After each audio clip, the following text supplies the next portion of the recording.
এক ভাইয়ের পক্ষ থেকে প্রশ্ন, আমি একজন অটোরিকশা চালক, বিধর্মীদের পূজা উৎসব ইত্যাদির সময় রাস্তায় অনেক মন্দিরে যেতে চায়, যাকে দেখে আমি বুঝেছি যে সেখানে পূজা পালনের জন্য যাচ্ছে, এক্ষেত্রে তাকে যাত্রী হিসেবে নেওয়া যায় যাবে না? অন্যায় সহযোগিতা হবে।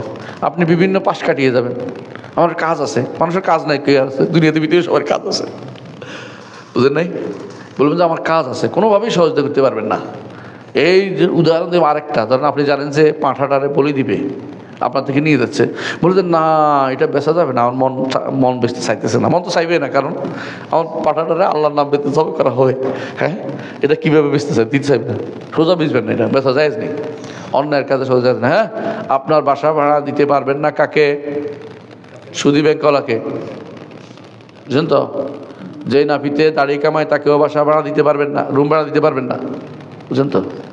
যে এই বেটা কাফের যদি কোনো আপনার এটার ভিতরে একটা মূর্তি স্থাপন করবে আপনি জানেন, তাহলে তাকেও বাসা ভাড়া দিতে পারবেন না।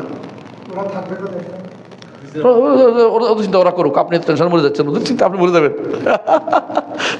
আপনার চিন্তা ওরা মরতেছে না, এত দরদি আমি মুসলিম। আমার সবার চিন্তা করতে হবে তারা কোথায় থাকবে, তারা চিন্তাদের লোক আছে না? তো ডরমেটরির ব্যবস্থা করবে, ঘরের ব্যবস্থা, আমি তারা ভাড়া দিতে হবে, কারণ আমি হারামে সহযোগিতা করতে পারবো। ইসলাম গ্রহণ করো, জায়গাতে ভাই আছে আমার, তো ভাই দিব।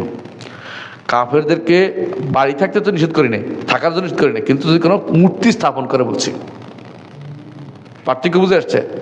বাড়ি ভাড়া দিতে পারবেন তো, না বলি নেই, মূর্তি স্থাপন করতে পারবে না। আমরা বুঝতে পারছি কথাটা, যেখানে শিরকে রাখা করতে পারবে না। আপনি যদি জানেন যে সে মূর্তি স্থাপন করবে, এখানে একটা রুম বানাবে যেখানে হয়তো তার ভাড়া দিতে পারবেন না, কারণ আপনি যেন অন্যায় সহযোগিতা করছেন, তারটা সে চিন্তা করবে, এটা করতে পারবেন না আপনি।